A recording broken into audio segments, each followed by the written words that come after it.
Di tengah-tengah Georgetown yang sibuk, di antara deretan bangunan lama dan hospital moden, tersembunyi satu kawasan yang jarang disedari ramai.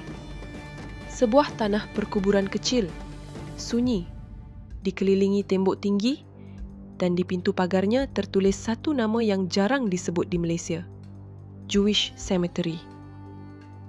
Ramai yang tertanya-tanya, bagaimana mungkin Pulau Pinang, bumi Melayu yang jauh dari Timur Tengah, mempunyai kubur Yahudi yang berusia lebih 2 abad?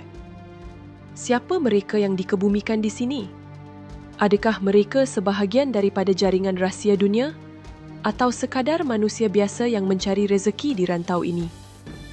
Hari ini, kita akan menyingkap kisah sebenar di sebalik tanah perkuburan Yahudi tertua di Asia Tenggara dan memahami mengapa tapak kecil ini menjadi saksi kepada sejarah panjang Pulau Pinang yang jarang dibicarakan. Untuk memahami asal-usulnya, kita perlu melihat kembali ke abad 18. Selepas kejatuhan Empayar Ottoman, ramai pedagang Yahudi dari Baghdad dan Basra berhijrah ke India, khususnya Bombay dan Calcutta, untuk berdagang di bawah perlindungan British. Golongan ini dikenali sebagai Yahudi Baghdadi. Mereka bukan pelarian perang, tetapi pedagang elit yang membawa barang-barang mewah, kain sutera, rempah, batu permata dan perhiasan dari Timur Tengah. Apabila Pulau Pinang dibuka oleh Francis Light pada tahun 1786 sebagai pelabuhan bebas cukai, sebahagian daripada pedagang Yahudi ini turut berpindah ke sini. Antara nama yang direkodkan awal ialah Ezekiel Aaron Menasseh dan David Ezekiel Menasseh, dua saudagar dari Basra yang menjadi pelopor komuniti Yahudi di Tanah Melayu.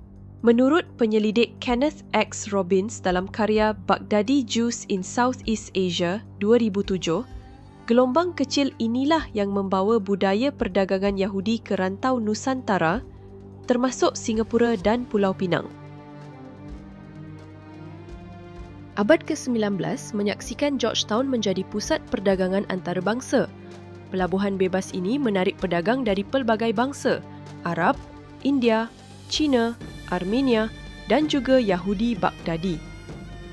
Komuniti Yahudi di Pulau Pinang menumpukan kehidupan mereka di sekitar Burma Road dan Jewish Road, yang kini dikenali sebagai Jalan Zainal Abidin. Di sinilah mereka mendirikan rumah, membuka kedai dan menjalankan urusan perniagaan. Mereka tidak membina sinagog besar seperti di India, tetapi mempunyai sebuah bilik kecil untuk solat di rumah keluarga Menasseh. Catatan dalam Arkib Penang Heritage Trust menunjukkan bahawa komuniti ini hidup harmoni bersama masyarakat tempatan tanpa konflik. Menurut sejarawan tempatan Ku Salma Nasution dalam bukunya Streets of Georgetown Penang 2009, Yahudi di Pulau Pinang bukanlah komuniti tertutup. Mereka bergaul dengan masyarakat Melayu dan India serta aktif dalam kegiatan kebajikan tempatan.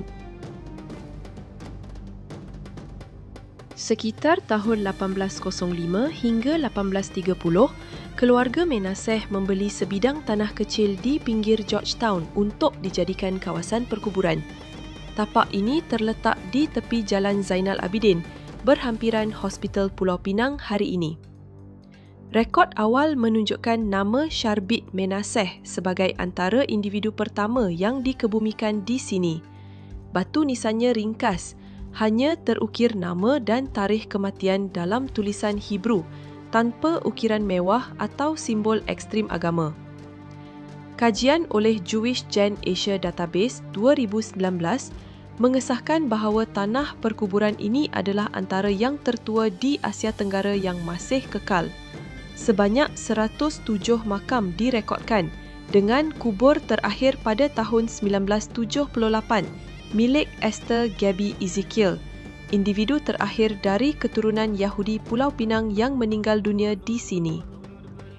Arkib Tanah Kolonial British di Georgetown Land Records Volume 12 tahun 1889 turut menyenaraikan lot tanah ini sebagai Jewish Burial Ground, membuktikan bahawa kewujudannya diiktiraf secara rasmi oleh pentadbiran British.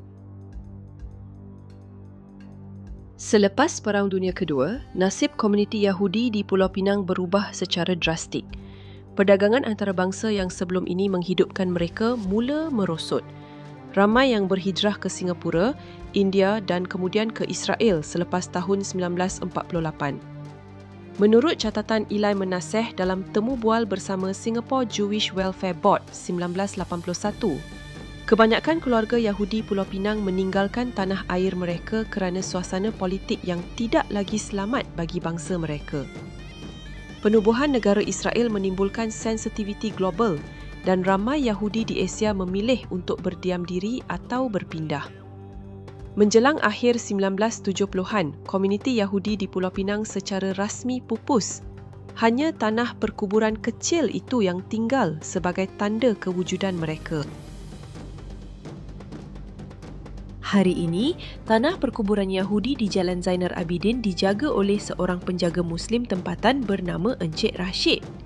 Beliau mewarisi tugas itu daripada datuknya yang telah menjaga kawasan tersebut sejak tahun 1960-an.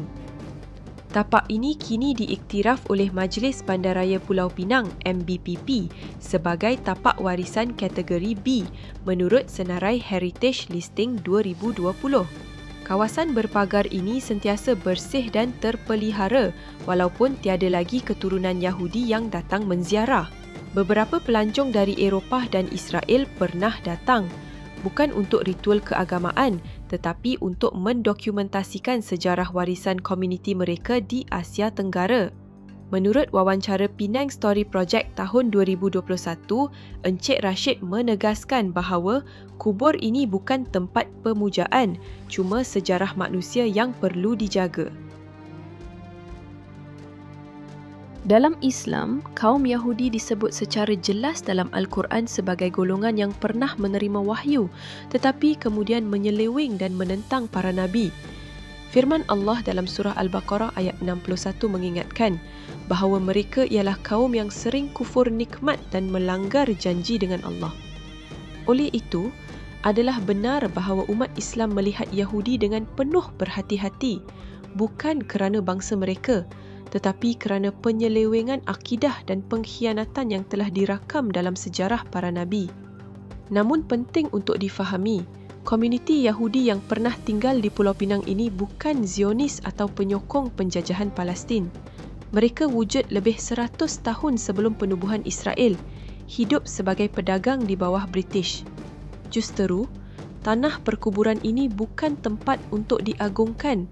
Ia hanyalah sisa sejarah, bukti bahawa bangsa yang disebut dalam Al-Quran ini pernah singgah di bumi Melayu, kemudian hilang tanpa waris. Seperti yang disebut oleh ilmuwan Michael Yeager 1972 dalam kajiannya The Muslims of Southeast Asia and the Jews, hubungan Islam dan Yahudi di rantau ini dahulu bersifat perdagangan, bukan permusuhan. Namun umat Islam tetap sedar siapa mereka menurut Al-Quran.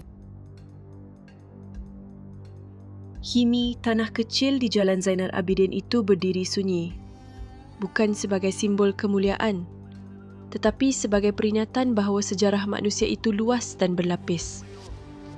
Bagi kita umat Islam, kisah ini menjadi tanda bahawa fitnah Yahudi bukan hanya di bumi Palestin, tetapi sudah lama bertebaran ke seluruh dunia, mencari peluang dan pengaruh di mana-mana saja mereka mampu. Namun setiap zaman ada pengakhirannya, seperti komuniti Yahudi di Pulau Pinang yang akhirnya hilang ditelan masa. Begitulah juga dengan segala keangkuhan manusia yang menentang kebenaran Tuhan, pasti akan lenyap. Sejarah bukan untuk disanjung, tetapi untuk diambil iktibar. Jika kita memahami masa lalu dengan iman, kita tidak akan mudah terpedaya oleh wajah-wajah yang kononnya membawa kemajuan, tetapi hakikatnya mengulang helah kaum yang telah disebut oleh Allah sendiri dalam kitabnya. Inilah kisah sebenar. Kubur Yahudi di Pulau Pinang. Rahsia yang ramai tak tahu.